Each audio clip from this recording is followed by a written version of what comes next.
جیسا کہ آپ سب کو یہ معلوم ہے کہ آج کی یہ جو پریس کانفرنس ہے پاک council of world religion faith friend کے زیر اہتمام منعقد ہو رہی ہے، جس کے روح رواں محترم جناب قاری روح اللہ مدنی صاحب جو کہ اس کے چیئرمین ہیں، کسی تعارف کے محتاج نہیں، یہاں پاکستان کی اور خیبر پختونخوا کی ایک مشہور شخصیت ہے، سابقہ وزیر بھی رہ چکے ہیں، تو ان سے میں ملتمس ہوں کہ آج کی اس پریس کانفرنس کو باقاعدہ شروع کریں۔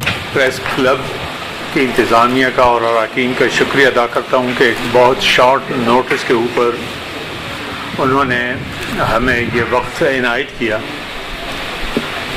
اور اس کے ساتھ ساتھ میں Pakistan council of world religions faith friends میں اپنے تمام ساتھیوں کا شکر گزار ہوں کہ انہوں نے اس اہم موقع کے اوپر ہمارا ساتھ دیا، خصوصاً جناب بشپ ہمفری سرفراز پیٹر صاحب، جناب ڈاکٹر حافظ عبدالغفور صاحب، جناب ہارون سرب دیار صاحب، ان کا تعلق ہندو کمیونٹی سے ہے، اور جناب بابا جی گورپال سنگھ صاحب سکھ کمیونٹی سے، اور اسی طریقے سے جناب علامہ عابد حسین شاکری صاحب کا، اور یہاں اس ہال کے اندر جتنے بھی حضرات جس مذہب سے بھی ان کا تعلق ہے، ان سب کا شکریہ ادا کرتا ہوں کہ ایک ایسے مسئلے کے متعلق آج کی اس پریس کانفرنس میں انہوں نے ہمارا ساتھ دیا کہ جو اس وقت پوری دنیا کے اندر ایک بہت ہی برننگ ایشو کے طور پر جو ہے وہ جانا جاتا ہے۔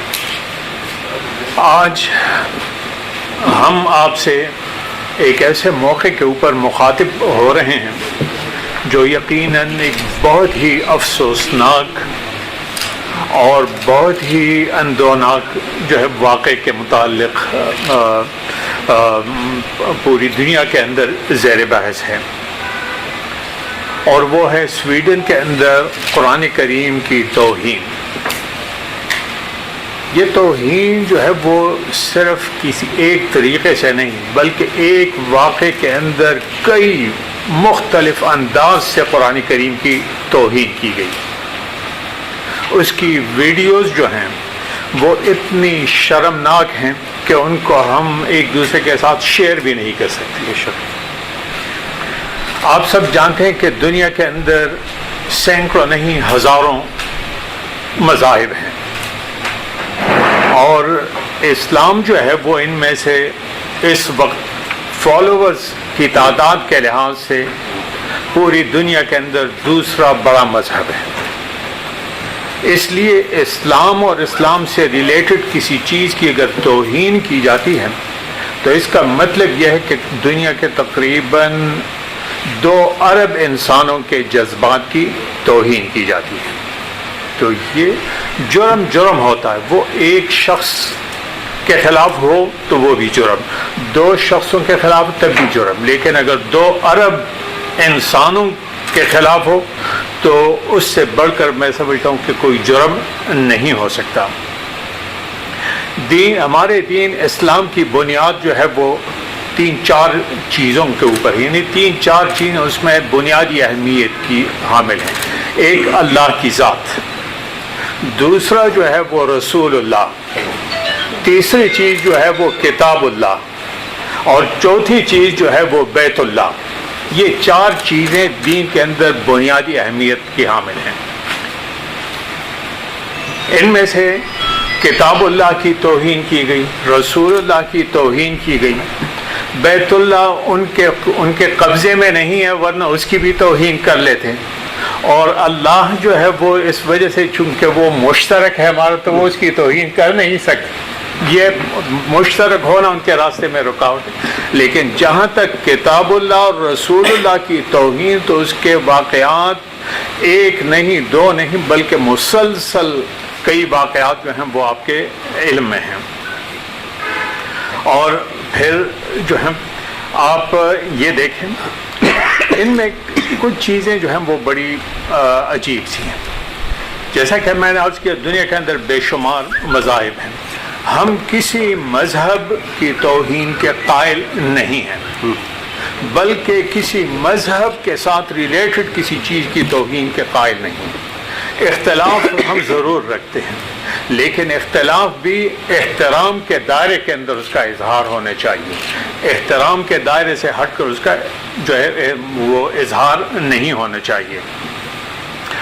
یہ ہمیں افسوس اس چیز کے اوپر ہو رہا ہے کہ گزشتہ کئی سالوں سے، کئی دہائیوں سے صرف اور صرف اسلام کو ٹارگٹ کیا جا رہا ہے. اس کا مطلب یہ نہیں کہ ہم یہ خدا نخواستہ یہ کہیں کہ دوسرے مذاہب کو بھی ٹارگٹ کیا جائے، نہیں، خدا نخواستہ ہم کبھی بھی ایسا خیال بھی ذہن میں نہیں لا سکتے.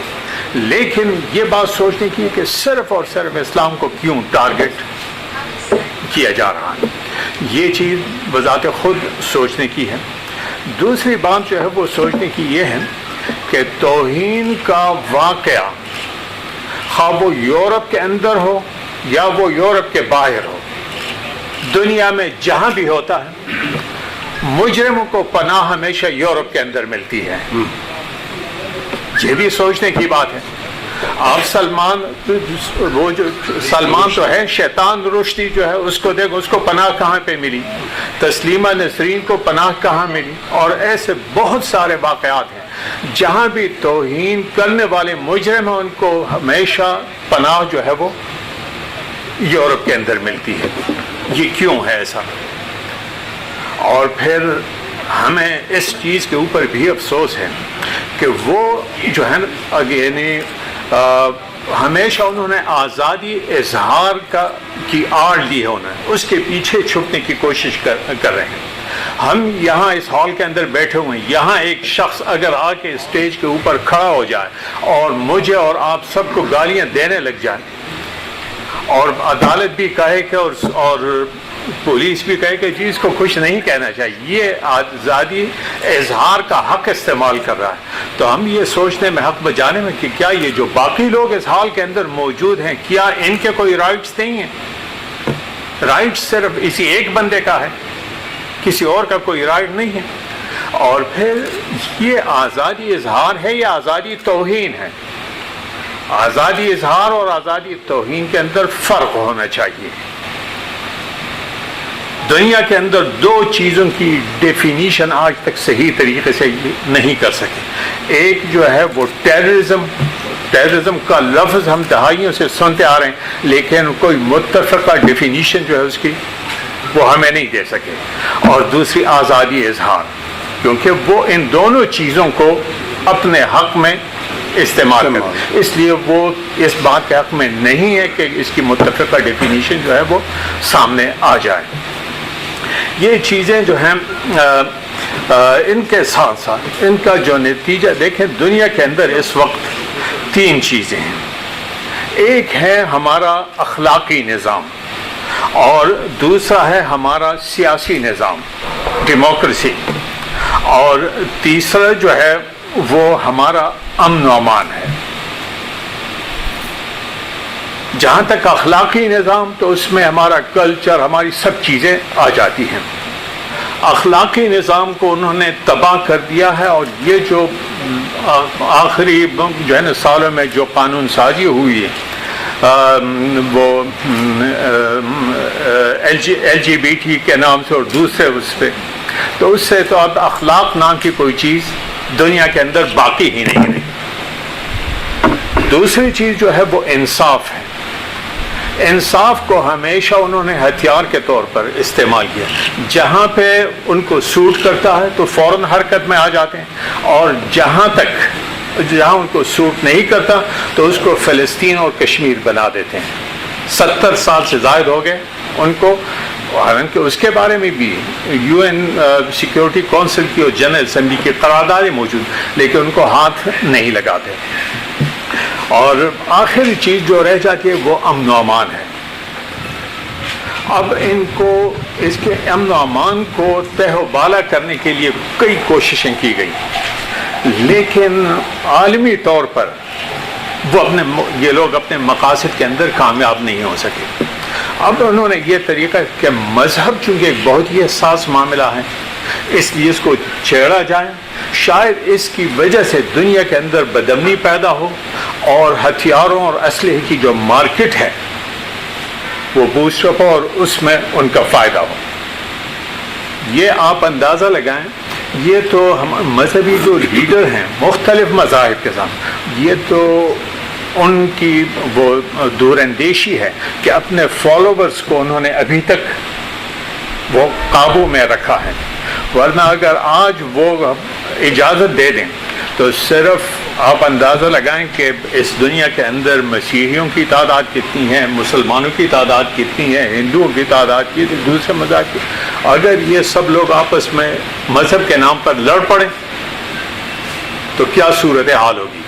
کوئی شخص اپنے گھر کے اندر بھی محفوظ نہیں رہ سکے گا۔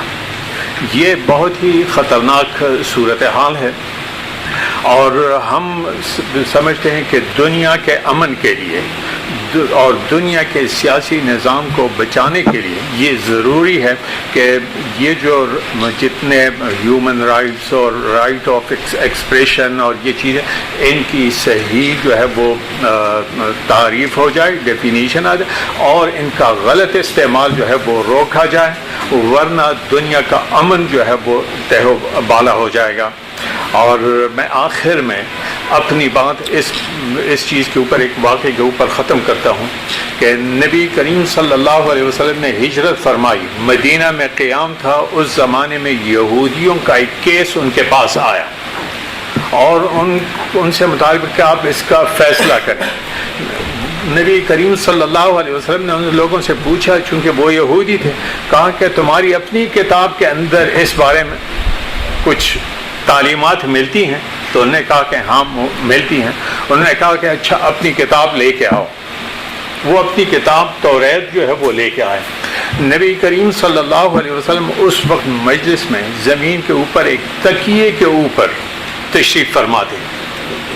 جس وقت وہ تورات لے کے آئے، نبی کریم صلی اللہ علیہ وسلم اٹھے، وہ تکیہ سامنے رکھا اور تورات کو اس کے اوپر رکھا، اس کو زمین کے اوپر بھی نہیں رکھنے دیا۔ یہ ہمارے پیغمبر کی تعلیم ہے۔ ہم پہ قرآن کی طرف پاؤں پھیلا کر بھی نہیں بیٹھتے۔ ہم میں سے کوئی شخص اگر قرآن لے کے زمین پہ بیٹھا ہے تو دوسرا کرسی کے اوپر یا چارپائی کے اوپر، ان سے اونچی جگہ پہ اوپر بھی نہیں بیٹھتا۔ کوئی مسلمان اس کو بغیر وضو کے بھی ہاتھ نہیں لگا۔ یہ جو توہین کی گئی، اس کے ملٹیپل پہلو ہیں۔ آپ دیکھیں، اس کو جو ہے وہ اچھالا گیا ہوا میں، زمین کے اوپر گرنے دیا، پھر جب وہ زمین کے اوپر اس کی کاپی پہنچتی ہے، اس کے اوپر پاؤں رکھے گئے، پھر اس کو پاؤں سے ٹھوکر مار، جیسے فٹ بال کو کک لگائی جاتی ہے وہ کیا، پھر ایک اور بندہ آتا ہے، دونوں اس کے ساتھ فٹ بال کھیلتے ہیں، اس کو آگ لگاتے ہیں۔ یعنی واقعہ ایک ہے لیکن اس کے جو پہلو ہیں وہ بہت ہی خطرناک ہیں۔ تو اس لیے جو ہے وہ اس چیز کے اوپر سوچنا چاہیے۔ حکومت پاکستان نے کل تقدس قرآن کا دن منانے کی اپیل کی، ہم اس کی حمایت کرتے ہیں اور سمجھتے ہیں کہ یہ ایک اچھا وہ ہے، لیکن کاش یہ اس عنوان ذرا بدل لیتے۔ آپ جب تک مجرم کی جو ہے مذمت نہیں کرتے اس کے خلاف، قرآن تو ویسے مقدس ہے، کوئی مانے یا نہ مانے، اصل بات جو ہے وہ مجرم کی ہے۔ مجرم کے اوپر توجہ دینی چاہیے۔ مجرم کو ہم نظر انداز کر رہے ہیں، اس لیے اس چیز کے اوپر بھی توجہ دینی چاہیے۔ بہت بہت شکریہ۔ وآخر دعوانا الحمدللہ رب العالمین۔